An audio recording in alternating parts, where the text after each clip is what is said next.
जय हिंद। स्वागत है आपका अपने YouTube चैनल एलके स्टडी में। और आज हम लोग क्लास 10th भौतिकी के सभी सूत्रों को देखेंगे, फॉर्मूला को देखेंगे, जिससे जितने में न्यूमेरिकल्स आएंगे आप उसको आसानी से बना सकते हैं।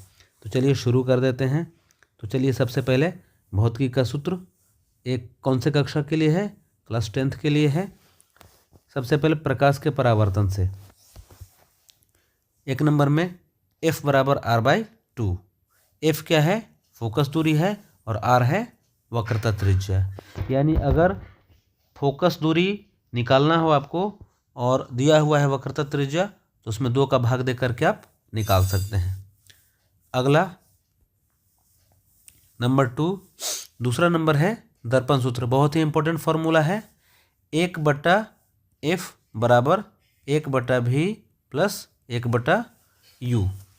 F क्या है? F फोकस दूरी है, V प्रतिबिंब दूरी है और U वस्तु दूरी है। अब यहाँ पे ध्यान रखिएगा, इस फॉर्मूला में जब भी आप रखिएगा तो F, U और V इन सब का मान माइनस में या प्लस में जैसा होगा उसके हिसाब से आपको रखना होगा।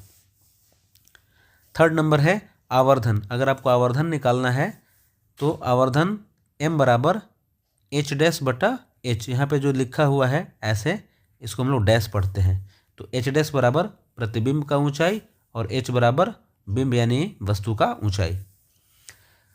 आवर्धन निकालने का दूसरा तरीका भी है। अगर आपको दिया हुआ है प्रतिबिंब दूरी और वस्तु दूरी, यानी आवर्धन M बराबर -V/U, जहाँ U क्या है? वस्तु दूरी है और V क्या है? प्रतिबिंब दूरी है। तो इस तरीक़ा से आप देख रहे हैं आवर्धन M का मान H'/H और यहाँ पे आवर्धन M का मान -V/U।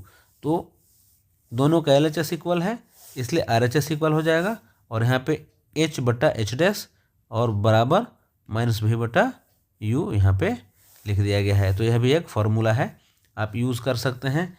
आप अगर वस्तु दूरी यहाँ पे है और यह प्रतिबिंब दूरी है और इनमें से कोई, यानी इन चारों में से कोई भी एक चीज़ दिया हुआ है तो आप निकाल सकते हैं।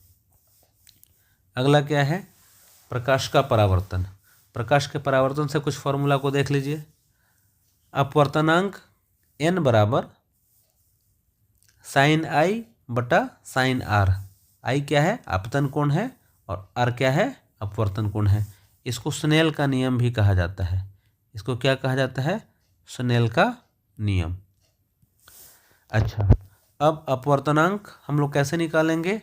अपवर्तनांक माध्यम 2 का माध्यम 1 के सापेक्ष, यानी N21 = N2/N1। N1 क्या है? माध्यम 1 का अपवर्तनांक है और N2 माध्यम 2 का अपवर्तनांक है। इसी तरीक़ा से अगर आपको माध्यम 1 में अगर प्रकाश का वेग दिया हुआ है, माध्यम 1 में अगर प्रकाश का वेग दिया हुआ है और माध्यम 2 में प्रकाश का वेग दिया हुआ है, तो आप अपवर्तनांक निकाल सकते हैं।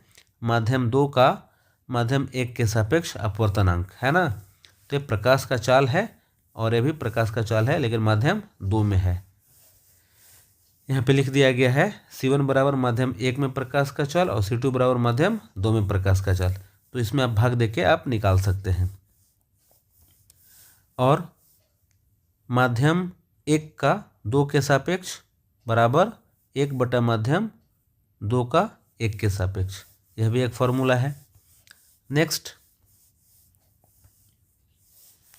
sin I/sin R बराबर N21 यानी N2/N1। इस तरीक़ा से sin I/sin R बराबर N2/N1। तो क्रॉस मल्टीप्लाई आप कर दोगे इस तरीक़ा से, N1 sin I बराबर N2 sin R। ये आपके बोर्ड एग्ज़ाम के लिए उतना इम्पोर्टेंट नहीं है, ये आपको हायर स्टैंडर्ड के लिए, जैसे आप आकांक्षा परीक्षा देंगे तो उसमें ऐसे क्वेश्चन पूछे जाते हैं। इसके बाद सबसे इम्पोर्टेंट फार्मूला आ गया लेंस सूत्र। लेंस सूत्र क्या है? लेंस सूत्र 1/V - 1/U = 1/F। और लेंस में अगर आपको आवर्धन निकालना है तो M बराबर V/U। आप यहाँ पे देख सकते हैं क्या था, दर्पण में -V/U होता है। दर्पण में क्या होता है? M बराबर माइनस भी बटा यू, लेकिन लेंस में क्या होता है, यहाँ पे प्लस रहता है। और इसी तरीके से आवर्धन m एच डैश बटा एच, ये लेंस के लिए भी यही होगा और दर्पण के लिए भी सेम होगा। एच डैश बटा एच वाले फॉर्म में अगर आप लिखते हैं तो दर्पण हो चाहे लेंस हो, दोनों के लिए सेम। तो यहाँ पे जैसे देख लिए m बराबर v बटा u और m बराबर एच डैश बटा एच, तो अगर LHS दोनों m है तो इनका राइट हैंड साइड यानी v बटा यू और एच डैश बटा एच, तो एक समेकित करके फॉर्मूला लिख दिया गया है यहाँ पे, एच डैश बटा एच बराबर v बटा यू। बाकी चैप्टर का अगले वीडियो में। Thank you. अब लेंस की क्षमता का भी देख लीजिए। लेंस का क्षमता P बराबर 1/f। ध्यान रखिएगा f का मान मीटर में रहे तब। अगर f का मान सेंटीमीटर में दिया है तो लेंस का क्षमता हो जाता है P बराबर 100/f। तो प्रकाश के परावर्तन और अपवर्तन से रिलेटेड सारा हो गया। अब विद्युत धारा का हम लोग अगले चैप्टर में देखेंगे, अगले वीडियो में देखेंगे। Thank you.